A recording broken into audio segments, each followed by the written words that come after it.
Welcome to day 3 of the 30 days, 30 critique sessions. I am really looking forward to looking at Steve Stovall's picture from the F64 Elite member community. This is going to be a good one. But before we begin, we got to talk about the plot twist. And with this twist, it comes from my buddy Brad. Use a cooking analogy in your explanation, but no mention of meat. Throw us vegetarians and vegan a bone. I can do that because my wife and I were vegan for almost 2 years. It was a good time. And then she got pregnant with our second and was like, I need a hamburger. And I said, me too. But mad respect for vegans because it's a great diet. I had so much energy. It was unbelievable. All right, we have the St. Louis Cathedral here. I don't know that because of my geography. I know that because it was in the file name. So this is beautiful. You know, the first thing that grips me right off the bat is just how balanced everything is. The composition is beautiful. I think what you've done here by putting both of those buildings left, right, and then the cathedral dead center, perfect. It's perfect. The composition just works beautifully. And what really grips me about it, though, is beyond the balance of the composition is also the balance of the color. You've got this beautiful orange in the sky and this beautiful blue down below. And it's a great juxtaposition of complementary colors. And I think you're working with it wonderfully. This is right here a recipe for awesome color theory. What I also enjoy about this is you didn't remove the people. You know, part of me was like, get in there with the clone stamp tool, get rid of these people, or use the remove tool and get rid of these people. But I really enjoy that. So to see people just hanging out by the river, I'm starting to like try to jump into their conversations and what they're talking about, the laughter and the excitement that's happening on those stairs. That's just under this beautiful canopy of orange color. While I do enjoy the water, I think there might be something we can do with the water that will help bring us into the piece a little bit more. But as a viewer, I feel like what you're giving me here is a real treat. Let's go into some of the disconnects I have with it. So the first real disconnect I have with it is really a silly one, but it's up there right here in the cathedral area. There's like some dots here. It's probably birds, but because they just look like teeny tiny little specks, I'm going to get rid of them just because they're right there in the way of what's most prominent, which is the cross at the top of the cathedral. And when they're up there with that, it kind of takes away from that. So once I remove that, it will help with the balance of the composition at the top of the image. The second thing is, while I enjoy the sky, it just feels like it's a little bit too dark and it doesn't have quite the vibrance that the water has. So yes, we do have orange there and we do have blue here, but the balance of that is a little bit off. And I'm going to show you a really cool trick that will fix that. While you do have all of the structure here of a great photo, it's kind of like when you go to a restaurant and you get a plate put in front of you and the food looks delicious, right? And you go to take the first bite and it is delicious. But then when you look at the plate, you're like, I wish they would have just done a little bit better with the presentation of the plate. So the food looks great here. It looks great, okay? But the presentation on how it's delivered to me might not be the best. So we're going to see if we can maybe blend in some of the vegetables here and not even make the viewer aware of the treat that we're going to be putting in front of them. And the first thing I want to do is I want to address the sky. I'm going to go ahead and just grab my remove tool and make it really small here and just go right here and hit those birds out of there. I'm pretty sure those are birds, but just kind of want to get rid of them because they just get in the way. A little bit of an eyesore, but it's not that big of a deal. I don't think leaving them there really adds to the conversation, but if you don't want to get rid of them for the sake of, traditional photography, I get it. But what I'm going to do here is completely non-traditional. So it is what it is. So with the sky, I want to go ahead and make a selection for that sky so that anything I do to this is going to edit that sky by itself. So I'm going to select and I'm going to go to sky, which Photoshop usually does a pretty wonderful job of selecting that sky for me without me having to do much. It does appear like some of the windows didn't get in there quite as well. So I'll just grab the lasso tool, Alt or Option, and then just trace around that window so that we don't do something to the color here that is not going to be like there. And then I'll go ahead and put a selective color adjustment layer on here. Yes, this was the thing I could not mention in day 1, but I can mention it in day 3. So I'm going to use it. So this is a CMYK process and not necessarily an RGB. But using it on an RGB image, we have access to our colors in ways that will just blow you away. And one of those is actually through your neutrals, your lights, and your darks. Usually we use it to mix color, almost like a painter, where a painter has a palette and says, you know, this red could use a little bit more cyan, and just mixes in a little bit more cyan, right? So what we're going to do here is we are going to, in the whites section here, make sure that this is set to absolute, because what I want to do is kind of trick this image a little bit. While I enjoy the space that's happening above here, I think that there's just a little bit too much of this dull kind of dinginess up there, where if we add a little bit more color to that, it could be quite powerful. If we were to go in here and put on a color evaluation just to check this out, you're going to see that there's a lot of dominant blue and only a sliver of orange. And it's just not enough to compete with the blue. And then we actually have some blue up top. So what I'm going to do is kind of fake it a little bit, give us a little bit more orange up there. So we are in absolute and we are in white. So if I move this over, it's going to darken anything that is white. And I need to darken that because I'm going to add some color to it. Now, what color do I need to add to this to make orange? Well, I'm going to need to add a little bit of yellow, and I'm going to need to add a little bit of red. Okay, now you're starting to see that we're making that color up there. And if you look at our color map, we now have a little bit more orange up here to balance out the copious amount of blue that we have at the bottom. All right, so now I'm gonna turn that color map off. In this, I'm just gonna drop this down just a little bit. So what we do is we come in here and we add the black to it so that we can see what color we wanna add, okay? And then we slowly taper this down.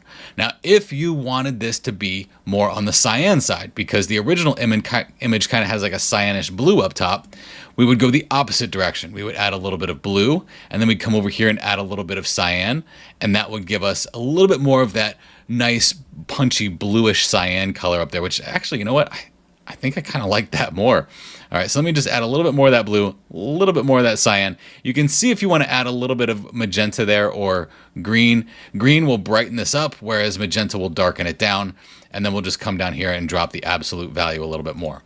So you see that that's going to give us a little bit more of that cyanish color. It's going to be pretty strong though, so we have to decide how much of that do we want. We could try to slowly drop this down and bring in more of that, or we just come to the opacity and just drop this down a little bit. You know what this is kind of like? What this is like is the viewer doesn't even know that we're doing this right now. We are basically blending in the vegetables with the sauce. It's kind of like when I make spaghetti for my kids. They don't really like it when I put the red and yellow peppers in their spaghetti where they can actually see it. So what I'll do is I'll put them in the sauce and I'll have it cook with the sauce, and they'll take an immersion blender and just blend it up, and they have no idea that they're getting vegetables. And they're like, Dad, this is so good. So people could be like, you know, Steve, these colors are so good. And they have no idea that you just blended in the vegetables for them. So now we're going to go over to the neutrals here, and we're going to go ahead and just brighten those up let's brighten them up just a little bit, to brighten up those neutral values a little bit, just to give that a little bit more life up there, so that it's not so dark. Okay, look at that. That's really cool. So again, this is a choose your own adventure. If you go into the whites, you can say, you know what? I want this to be a little bit more yellow and orange, or I want it to be a little bit more blue and cyan. And I think I like it as blue and cyan. It kind of creates this little sandwich. I know at the beginning of this, my eye really wanted that to be orange to balance out the amount of blue down here, but now I'm actually pretty satisfied with that. So we also brightened it up in the process. So if we were to take our tone navigation map to see how the viewer is looking at that sky now, you see what we're doing there is we're just lightening up this area a little bit to bring a little bit more attention to that space. Okay, now the last thing I want to do here is something with the water. Now I know that this is not a long exposure image, but there's something that could be really beautiful about that water if we just let it be more of like that long exposure. We drag the shutter just a little bit. And this is where the plating and the presentation really comes in my opinion. So what I'm going to do here is I'm going to make a selection for the water, and that I'm just going to use the object selection tool and set this to a rectangle and just go like this right down here. It should grab everything pretty well. If it grabs a little bit too much, I'm going to press Control and Space Bar and come in here, Alt or Option, and then just do it again right around here and get rid of that right there. Okay.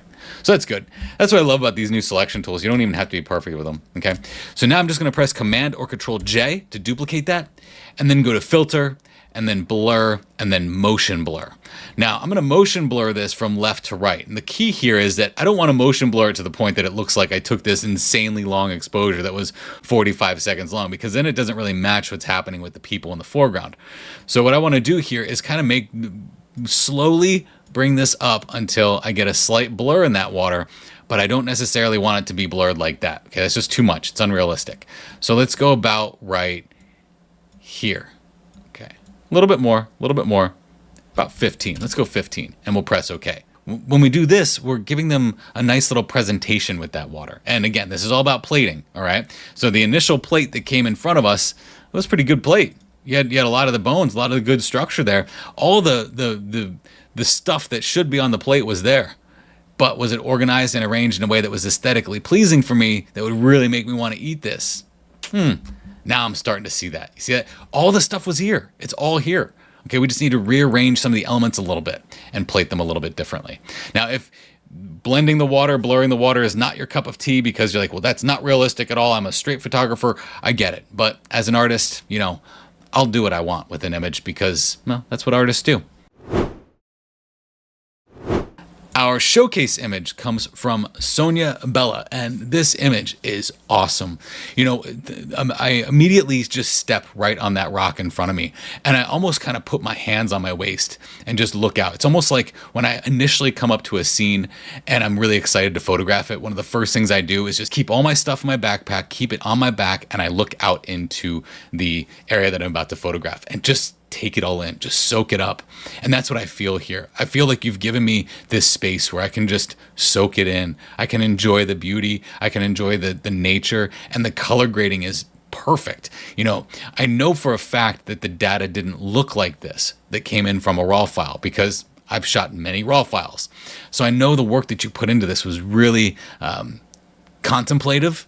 And it has this feeling of, your early landscape photography painters that had this really strong use of contrast from foreground to background to pull me into the contrast in the foreground and then slowly let that contrast taper away to almost have this feel like a mood or a feeling for me rather than an image. And I think that that's really successful. And I think that's what we strive to do as photographers. And some images nail it, and other ones, kind of fall short. And this is one of those ones that I think nails it. So great job. On the donation track, we are at $2,968 for Give Kids Art. You guys are incredibly generous. $2,614 from donors. And just as a reminder, 25 cents for each YouTube subscriber. So if you're not subscribed, get subscribed. 50 cents for each person who downloads self-critique guide. And $4 is going from every monthly member and $20 from every annual member. And we did have 2 annual members come in yesterday, which is awesome. Listen, I know we're doing 30 days of critiques here, and that might seem like a lot, but there are over 3,000 critique images on F64 Elite, each 5 to 7 minutes in length. And there's also course material. We are also doing a roundtable today. We're meeting this afternoon in Zoom to just hang out and talk about all things photography. It's basically like an office hours kind of Q&A thing where we just enjoy each other's company and talk about photography. On that, we also have a live event archive, and I do specific Photoshop tips only for F64 Elite members that you will never see here on YouTube. And I'm telling you, I put a lot more effort into that for them. So if you like what you're seeing in these critiques and you're like thinking, man, after these 30 days is over, I'm going to need some more, become an F64 Elite member because I do them every single month on F64 Elite and you won't miss a thing. Thanks again, Brad, for the twist. It was a lot of fun to try and incorporate some cooking analogies into this image. I certainly hope you guys enjoyed this critique, and we have another one coming tomorrow.